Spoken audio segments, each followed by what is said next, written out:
नमस्कार, मैं हूं सोनी खत्री। आप देख रहे हैं खबर फोकस, हर खबर पर फोकस। थेड़ विस्थापितों को अब एक और चुनौती का सामना करना पड़ रहा है। सरकार ने जब उन्हें थेड़ से हुड्डा सेक्टर के 19 फ्लैटों में विस्थापित किया था, तब उन्हें कहा गया था कि अब यह उनका बसेरा है। परंतु अब थेड़ वासियों को एक और चुनौती का सामना करना पड़ रहा है। ऐसा ही एक ताज़ा मामला एक बुजुर्ग का है, जिसे थेड़ से उठाकर फ्लैट दिया गया था। बुजुर्ग की कोई कमाई नहीं है और कोई सहारा भी नहीं है, परंतु अब उस पर करोड़ों का टैक्स थोप दिया गया है। 4 करोड़ 19 लाख रुपए की प्रॉपर्टी आईडी देखकर बुजुर्ग के होश उड़ गए। अब यह बुजुर्ग परेशान है और सिस्टम से पूछ रहा है कि यह कैसा न्याय है। आपकी इस वीडियो के बारे में क्या राय है, कमेंट सेक्शन में जरूर बताएं। जी, क्या नाम क्या है आपका? जमुना प्रसाद। जी, क्या कुछ मैसेज आया है आपके पास जिसमें आपके टैक्स बताया जा रहा है? हाँ जी जी, मैसेज आया जी। इसको मेरा समझ, मैं तो अनपढ़ आदमी हूँ, मेरा कोई पता नहीं। मैं तो लोग दिखा के जब आप बताया उसमें 4 करोड़ 18 लाख कुछ रुपया बता रहे हैं जी। अब मेरे पास ये कोई हमारे नाम की प्रॉपर्टी नहीं है, कोई वो नहीं है। हुड्डा में बैठा हूँ मैं जी। कहाँ के रहने वाले हैं? मैं पैदा जी यूपी में हुआ था। मैं 50 साल से यहीं रह रहा हूँ। सारी आईडी मेरी यहीं की है। तो पहले थेड़ पे रहते थे? हाँ, पहले थेड़ पे था जी। उसके बाद जो फ्लैट दिए गए थे उनमें शिफ्ट कर दिया आपने? हाँ जी। तो अब उन्हीं फ्लैटों के लिए ये आपसे 4 करोड़ रुपए मांगे जा रहे हैं? हाँ जी।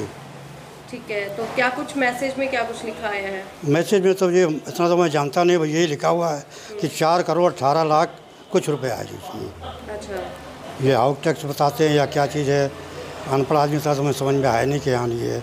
मैं तो आप लोग भर के दिखा के सारी बात करता हूँ। मैं यहाँ नहीं है। तो पहले कहाँ रहते थे आप? हाँ जी, पहले कहाँ रहते थे? पहले थेड़ पे। थेड़ पे रहते? हाँ जी। तो थेड़ से आपको 19 सेक्टर में भेजा? हाँ जी। कितने नंबर फ्लैट में रह रहे हैं? 144। कितना समय हो गया इसमें? जी, कितना समय रह गया अभी? ये जी 2018 से गए हुए हैं। 2018 से 7 साल हो गए। हाँ। तो मैसेज कब आया था आपके पास? मैसेज जब आया जी कोई महीना एक लगभग हो गया होगा। तो कैसा लगा जब आपको मैसेज आया? क्या कुछ पता चला आपको? कुछ आपने इंक्वायरी पूरा मतलब पूरा मोहल्ले में हल्ला हो रहा था। फिर बोले तुम्हारे भी आया होगा। मैं क्या पता नहीं। फिर हमारी मोबाइल खोल के देखे, जब उन्होंने बताया सब वहाँ पे पड़े वाले। आपके आस पड़ोस में और भी लोगों के आए हैं क्या? हाँ जी, सबके आए हुए हैं। कितनी रकम है उनकी भी? किसी कुछ है, किसी कुछ है, लेकिन मैं तो उतना जानता नहीं हूँ किसी कितना कितना। मैं अपनी जो मेरी मोबाइल में आया था उतना मैं जानता हूँ। जी, तो आया सबकी है। काम क्या करते हैं आप? मैं मजदूरी करता हूँ जी, नौकरी करता हूँ। अच्छा, तो परिवार में कौन कौन है? बस अकेले हूँ जी मैं। अकेले ही हो? हाँ जी। फिर इतना ज़्यादा टैक्स भेजा तो सुनकर एकदम से झटका नहीं लगा कि इतना कैसे? झटका तो लगा ये, जब हमारे पास कुछ है ही नहीं तो यहाँ पर रोटी में लाले पड़ रहे हैं, तो मैं इतना टैक्स कहाँ से भर सकूँ या क्या चीज़ हो, या मेरा नाम प्रॉपर्टी हो जाए तो मैं भर दूँ, भरवाऊँ, चाहे किसी के पैर पकड़ भरवा दूँ। लेकिन मेरे पास कुछ है ही नहीं है, तो मैं टैक्सी की क्या है। तो किसी अधिकारी से बात करने की कोशिश की, नगर परिषद या किसी से? जैसा जी हमारे लिए तो ये सोनी साहब अधिकारी हैं चाहे कुछ भी, मैं नहीं जानता हूँ। क्यों, मैं अनपढ़ आदमी ना, कहीं मैं जाऊँगा तो लोग 100 बात पूछेंगे, बात का जवाब ना दे सकूँ तो दिक्कत हो जाती है। आपके पास किसी का फ़ोन आया है इसके बारे में? वो बात तो कल आया फ़ोन, वो तो MC साहब नंबर दिए हैं तो वो आया था फ़ोन। हाँ जी। तो क्या बोले फ़ोन पे? फ़ोन पे ये सब पूछ रहे थे। पहले क्या, मैं कहा जी पैदा मैं यूपी में हुआ था और इतने साल से मैं यहीं रहता हूँ। पहले थेड़ पे रहता, थेड़ पर से वहाँ की है। बोले जी आपके कोई परिवार हमारे है नहीं। घरवाली हमारी 40-45 साल हो गया, ख़त्म हो गई थी। एक किसी के गोद लिया था, वो भी लड़की ब्याह दिया। इतनी बात हुई थी बस। तो इतना बड़ा झटका सरकार ने दे दिया आपको, क्या कुछ मांग करना चाहेंगे सरकार से? क्या मांग करना चाहिए जी, देख लो अब इस चीज़ का। मैं अब क्या कह सकूँ मांगने में। या तो हमारे को कोई फ्लैट दें, फ्लैट के जगह अब गवर्नमेंट की ये भी आर्डर होता कि फ्लैट वालों को सबको जगह दिया जाएगा, वो जगह दिया नहीं इन्होंने अभी तक। कोई खट्टर साहब ने आर्डर दे के 100 गज के प्लाट देने को कहा था, वो भी नहीं दिया गया। और इसकी फ्लैट की आ गई, बोले इतना टैक्स भरो। हम कहाँ से भरेंगे जी? तो पहले घर तोड़ दिए, फ्लैट दिया, अब उसका भी इतना टैक्स मांग रहे हैं। हाँ जी। ये जी इनको नोटिस भेजा गया है, वो किस ब्याह पे है ये? इनके पास तो एक साइकिल है और फ्लैटों में रहते हैं गवर्नमेंट के दिए हुए। अब ये टैक्स इनको तो भरना बनता है। वैसे अगर गवर्नमेंट इनके नाम वो प्रॉपर्टी करा दे तो हम टैक्स देने को भी तैयार हैं। इनको विस्थापित करके भेजा गया। अगर गवर्नमेंट ये सारे फ्लैट्स इनके नाम करा दे तो हम टैक्स देने को तैयार हैं।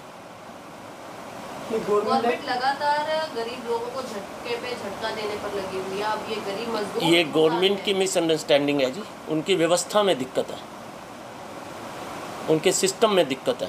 परेशान होता है कोई गरीब आदमी, मैसेज देख के किसी को हार्ट अटैक भी आ सकता है।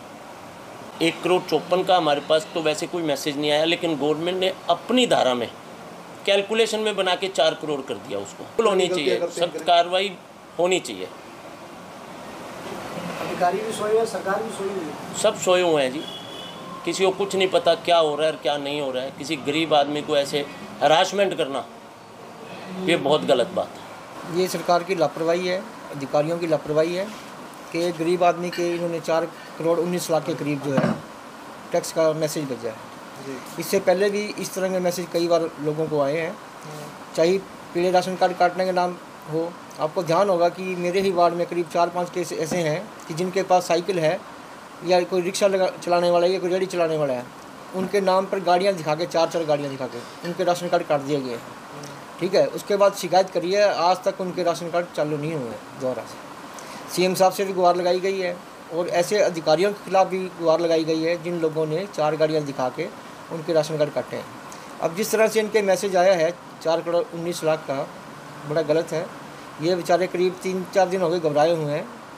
ठीक है, बार बार पूछ रहे हैं कि मेरे नाम तो मकान ही नहीं है, मेरे नाम पे इतना ये टैक्स क्यों निकाला गया। तो मेरी मुख्यमंत्री महोदय और हरियाणा सरकार से रिक्वेस्ट है कि जो ऐसे लापरवाही अधिकारी है उनके खिलाफ तुरंत एक्शन लें और जो पीड़ित है उसको न्याय दिलाया जाए। आपने जैसे बताया कि लगातार इस तरह की समस्याएं पहले भी देखी जा रही हैं, आगे भी देखी गई हैं कि इस तरह से लोगों को बड़े बड़े झटके सरकार दे रही है, पर शिकायत करने के बाद भी उनका समाधान नहीं हो रहा, लोगों को दर ठोकरें भी खानी पड़ रही हैं।